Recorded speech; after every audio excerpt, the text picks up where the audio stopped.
नमस्ते। जीवन एक युद्ध है। हम हर रोज लड़ते हैं, कभी दुनिया से तो कभी अपने आप से। कभी कभी हम जीतते हैं, कभी हारते हैं, लेकिन कई बार हम टूट जाते हैं। हम उस मोड़ पर आ खड़े होते हैं जहां हमें समझ नहीं आता कि क्या सही है और क्या गलत, क्या करना चाहिए और क्या नहीं। आज से लगभग 5000 वर्ष पूर्व भारत की धरती पर एक ऐसा ही धर्म संकट खड़ा हुआ था। स्थान था कुरुक्षेत्र, और वो व्यक्ति जो टूटकर बिखर गया था वो कोई साधारण मनुष्य नहीं था। वो उस युग का सबसे महान योद्धा था, अर्जुन।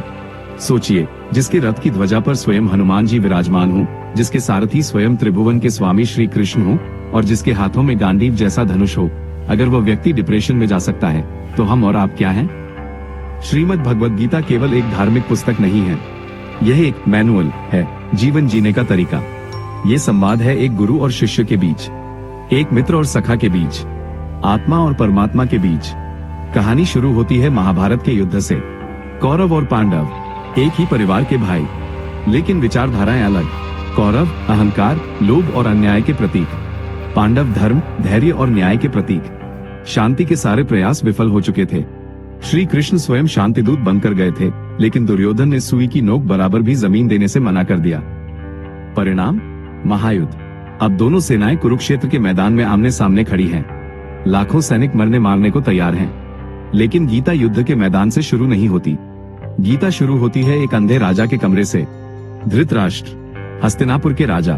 वो आंखों से अंधे थे, लेकिन उससे भी बड़ा अंधापन था उनका पुत्र मोह। वो महल में बैठे हैं और उनके पास संजय हैं। संजय, जिन्हें महर्षि वेदव्यास ने दिव्य दृष्टि दी थी, जिससे वो महल में बैठे बैठे युद्ध का आंखों देखा हाल बता सकते थे। धृतराष्ट्र का पहला सवाल ही गीता का आधार बनता है। सुनिए, वो क्या पूछते हैं। धृतराष्ट्र ने कुरुक्षेत्र को धर्म क्षेत्र कहा। उन्हें डर था कि कहीं इस पवित्र भूमि के प्रभाव से उनके बेटों कौरवों का मन न बदल जाए, कहीं वे संधि न कर लें। और उन्होंने कहा, मामका मेरे बेटे और पांडवाश्चैव पांडु के बेटे। यही वो भेद है जो इंसान को दुखी करता है। यह मेरा है, वो तेरा है, संजय ने उत्तर दिया। उन्होंने बताया कि दुर्योधन पांडवों की विशाल सेना को देखकर डर गया है, लेकिन अपने डर को छुपाते हुए वो गुरु द्रोणाचार्य के पास जाकर डींगे हाँक रहा है। तभी कौरव सेना के सेनापति पितामह भीष्म ने एक भयानक शंख बजाया। उसकी आवाज सुनकर कौरवों में जोश भर गया। नगाड़े बजने लगे, लेकिन इसके जवाब में पांडवों की ओर से जो हुआ वो अद्भुत था। संजय कहते हैं, सफेद घोड़ों से जुते हुए विशाल रथ में बैठे भगवान श्री कृष्ण और अर्जुन ने अपने अपने दिव्य शंख बजाए। कृष्ण ने पांचजन्य बजाया, अर्जुन ने देवदत्त बजाया, भीम ने पौंड्र और युधिष्ठिर ने अनंत विजय। संजय कहते हैं कि पांडवों के शंखों की आवाज इतनी भयंकर थी कि उसने आकाश और पाताल को गुंजा दिया और धृतराष्ट्र के पुत्रों के हृदय विदीर्ण कर दिए। ध्यान दीजिए, कौरवों के शंख से पांडव नहीं डरे, लेकिन पांडवों के शंखनाद से कौरव कांप उठे। क्योंकि जिसके साथ धर्म होता है उसका आत्मविश्वास अलग ही होता है। अब युद्ध शुरू होने ही वाला था, तीरों की वर्षा होने ही वाली थी। तभी अर्जुन ने एक अजीब बात कही। उसने कृष्ण से कहा, सैन्युरुभयुम्धे रथ स्थापय मेच्युत, हे अच्युत। हे कृष्ण, मेरे रथ को दोनों सेनाओं के ठीक बीच में ले चलिए। मैं देखना चाहता हूँ कि कौन कौन मुझसे लड़ने आया है। श्री कृष्ण जानते थे कि अर्जुन के मन में क्या चल रहा है।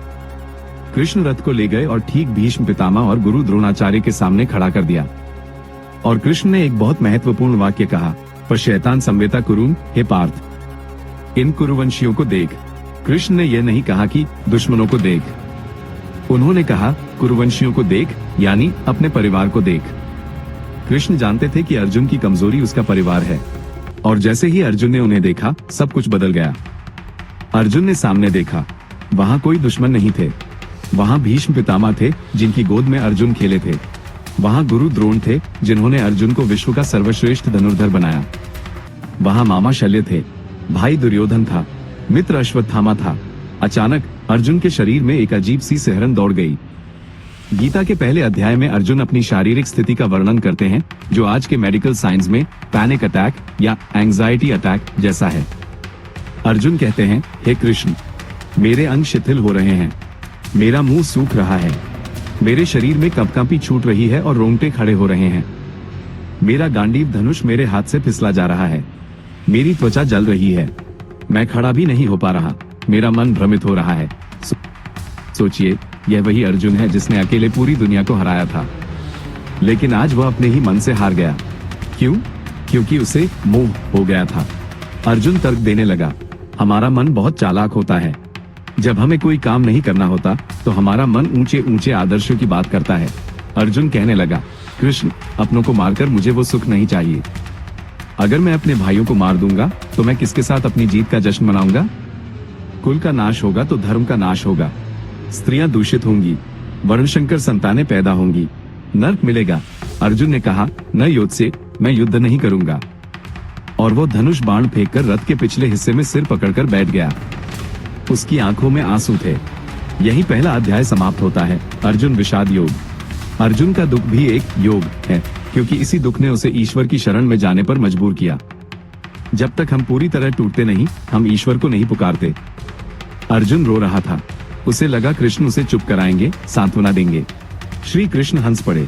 हाँ, युद्ध के मैदान में जहाँ मौत नाच रही थी, कृष्ण मुस्कुरा रहे थे। कृष्ण ने अर्जुन को डांटा, क्लब्यमास्मगमपार्थ, अर्जुन, यह नामर्दी तुझे शोभा नहीं देती। ये कायरता छोड़ और खड़ा हो जा। कृष्ण की यह डांट अर्जुन के अहंकार को चोट पहुंचाने के लिए थी, ताकि वह होश में आए। तब अर्जुन ने सरेंडर किया। उसने कहा, शिष्यस्ते ही शाधि मात्वा प्रपन्नम, मैं आपका शिष्य हूँ, मैं आपकी शरण में हूँ, मुझे रास्ता दिखाइए। अब यहाँ से भगवान श्री कृष्ण गुरु का स्थान लेते हैं और सांख्य योग का ज्ञान देना शुरू करते हैं। कृष्ण ने सबसे पहले अर्जुन के मृत्यु के डर पर प्रहार किया। उन्होंने कहा, अर्जुन, तुम जिनके लिए रो रहे हो वे शोक करने योग्य नहीं हैं। कृष्ण ने एक परम सत्य बताया, आत्मा न कभी जन्म लेती है न कभी मरती है। जैसे शरीर बचपन से जवानी में और जवानी से बुढ़ापे में जाता है, वैसे ही आत्मा एक शरीर से दूसरे शरीर में जाती है।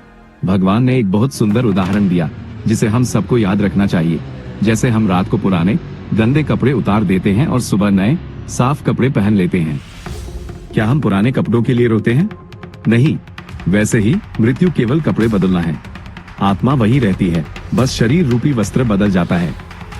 कृष्ण अर्जुन को समझाते हैं, हे अर्जुन, नैन छिदंती शस्त्राणी, इस आत्मा को न तलवार काट सकती है, न आग जला सकती है, न पानी भिगो सकता है, न हवा सुखा सकती है, तो तुम किसे मारने से डर रहे हो?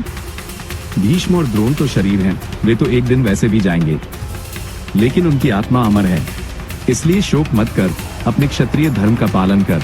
आत्मा का ज्ञान तो ठीक है, लेकिन अर्जुन को अभी भी युद्ध करना था, हाथ तो चलाने ही थे।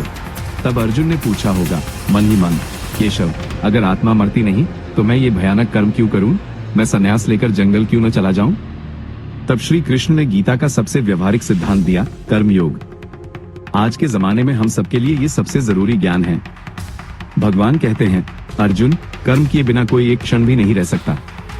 प्रकृति तुझसे काम करवा ही लेगी, तो भागना व्यर्थ है। समस्या काम में नहीं है, समस्या उस काम से जुड़ी उम्मीदों में है। यही आता है गीता का वह महामंत्र, तेरा अधिकार केवल कर्म करने में है। You have the right to work. फल पर तेरा अधिकार कभी नहीं है। Result is not in your hands. हम अक्सर सोचते हैं, मैंने इतनी पढ़ाई की तो मुझे 95% मिलने ही चाहिए, मैंने इतनी मेहनत की तो प्रमोशन मिलना ही चाहिए। कृष्ण कहते हैं, यही दुख का कारण है। जब तुम क्रिकेट खेलते हो, अगर तुम हर बॉल पर स्कोरबोर्ड की तरफ देखोगे तो तुम आउट हो जाओगे। तुम्हारा ध्यान बॉल पर, कर्म पर होना चाहिए। स्कोर, फल अपने आप बनेगा।